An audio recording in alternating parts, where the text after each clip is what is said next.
So today we're going to put these into this.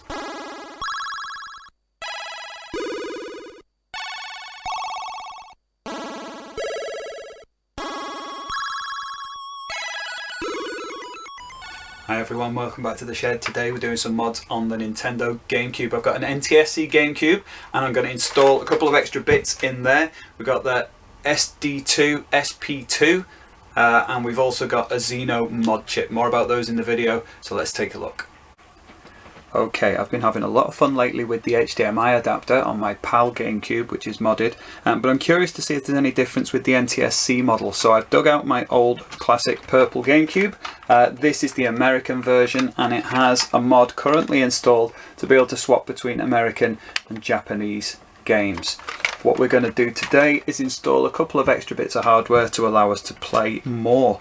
This thing here is the SD2SP2. This plugs into the bottom of the unit and allows you to install games onto an SD card, which plops into here. Also, we've got the Xeno mod chip, so let's take that one out and have a look. This solders, well, it's supposed to solder directly onto the board inside the Gamecube. I've had mixed successes with that in the past, so we're going to try it directly onto the board. If that doesn't work, we can always add wires and see how that goes. Right, opening up the Gamecube can be a bit tricky. There's these 4 screws in here which are what are called game bit screws. It's quite easy now to get hold of game bit screwdrivers to get those out, but whereas back in the day when I used to do these mods on Super Nintendos and Gamecube, they were hard to come by, so I actually made my own. Here's my own homemade game bit screwdriver. So I'm just going to pop that in and take out those 4 screws first of all. With the screws out, what we can do is lift the lid off and then we'll see what we've got inside. Now the chip doesn't go all the way in at the bottom. We'll remove the side of the fan. The chip goes inside this area here, so that's the part that we want to remove. Bits that you can get out easily now are the controller board, which just undoes on those 2 clips and then has a little ribbon cable that will come out, so we'll move that. Then there's the board at the back, which would normally just clip straight off. Now in this case it's also got the wiring attached to the switch, so I think probably the easiest way of dealing with that is to undo the nut on the switch here. On the side there's the fan assembly. So that should lift off and out of the way. Then we need to try and get this all undone here, so I've got 3 more screws at the side. 4 screws the other side.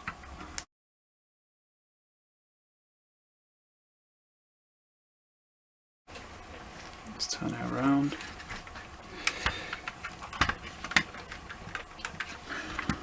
Again at these 4 little screws.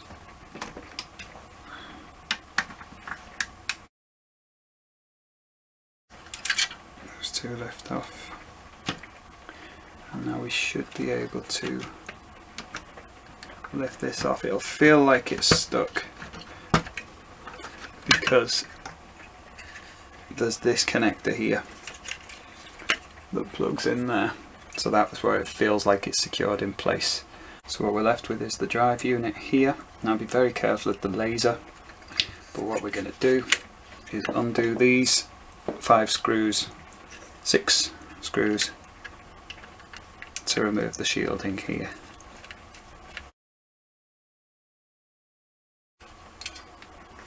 Right, so with those screws removed, that should just lift off and that will reveal the board that we need. So this is the Xeno chip.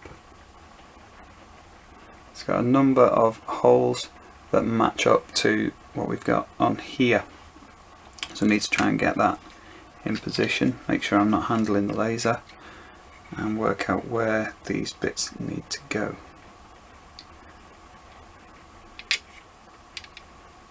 So it sits on top like that. You can tell you're in the right sort of spot because you're covering different components. And then you're going to need to attach that. Now I'm going to try and do it directly to the board. First thing I'm going to do is apply some flux onto all those points. This will just allow the solder to flow that bit better, we hope. So flux on all that, and back on place there, and flux on the top surfaces too. Don't know why I put some there, doesn't need soldering, just these points. Right, I think what else I'm going to do is secure it in place while I am soldering. My soldering iron's been heating up this whole time, so it shouldn't be too difficult. It is tricky to get this positioning right, which is why I've favoured just using wires to attach these before, but I'm feeling optimistic today. So first of all, there's this little point here above. Well, this is a Zen 8 chip. It's a cheap one I got from eBay.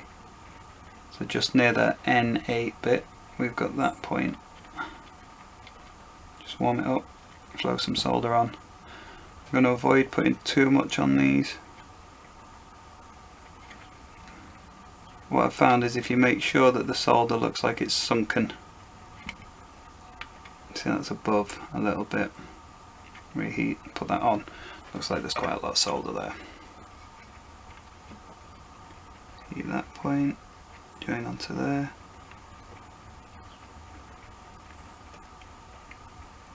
Make sure it's connected to the motherboard. Seems to be all pooling at the top there. There we go, got a bit more there. Hopefully that's attached it. Then this side here, and this little dot here gets attached.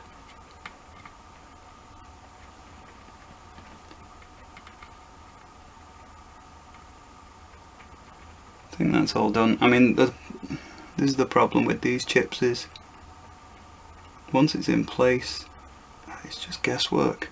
Like you can't tell if it's connected or not. You just have to do it and test it. Fortunately, what you can do is reassemble most of the unit without having to put all the screws back in just to test it. So I'm going to need to find a Gamecube power supply. I'll be back in a minute and we'll try it out. Right, so the chip is now in place, everything's soldered in.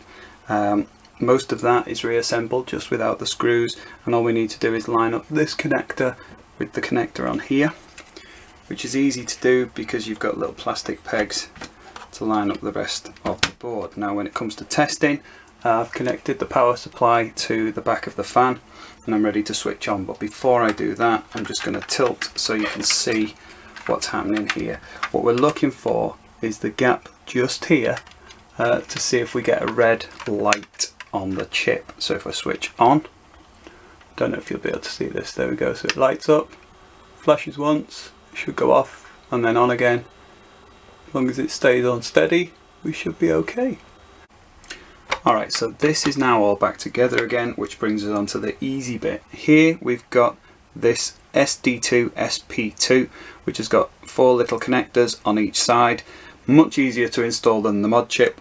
This simply plugs in here. You look for this face inside or this face outside. So obviously the outside face points towards the outside edge of the Gamecube.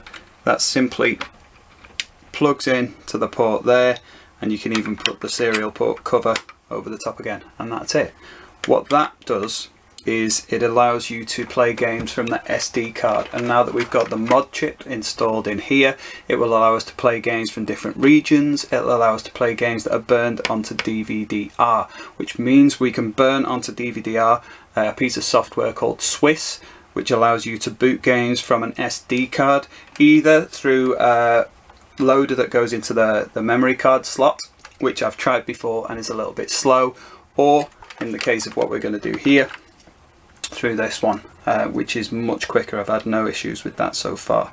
So I'll go and try it out and see how it goes. Right, so since filming all of that, I've given this a good test and it all works fine. The mod chip works beautifully, games from different regions all load, and crucially the SD2SP2 is all installed and works fine. Now the thing with this is you can run all sorts of different software from it, and since I did the last lot of filming, I've had something else arrive, which is this.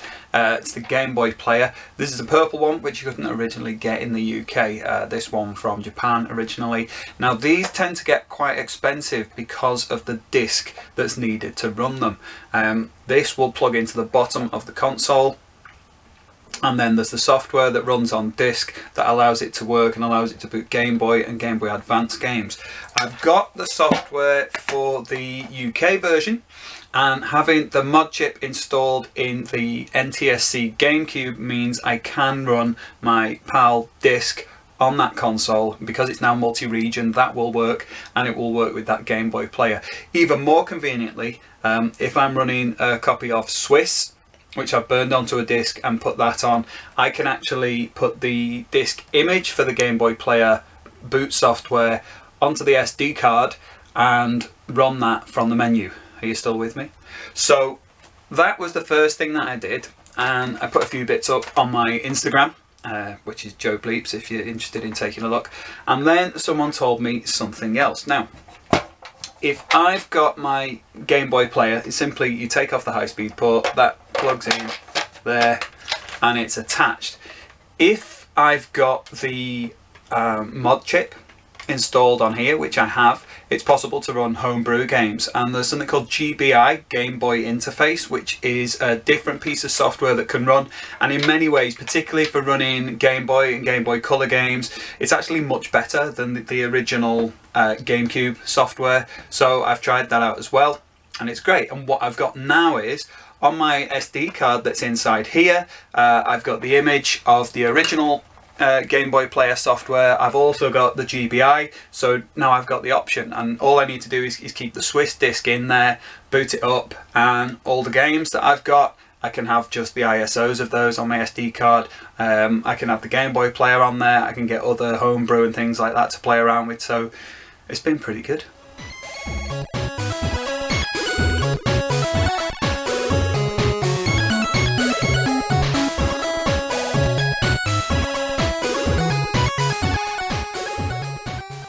Right, well, I appreciate the video was a little bit all over the place. I've ended up with my ultimate Gamecube here. I can play whatever I want. I can run my chiptune software through the Game Boy port. I can play whatever games I want. I can run homebrew. I can play it through my main TV with my HDMI adapter from Kaiko that you can see in one of my other videos. And look at it, it's gorgeous. This purple cube is one of my favourite consoles ever, and now I can play it with my current setup just as easily as I ever could. It's great.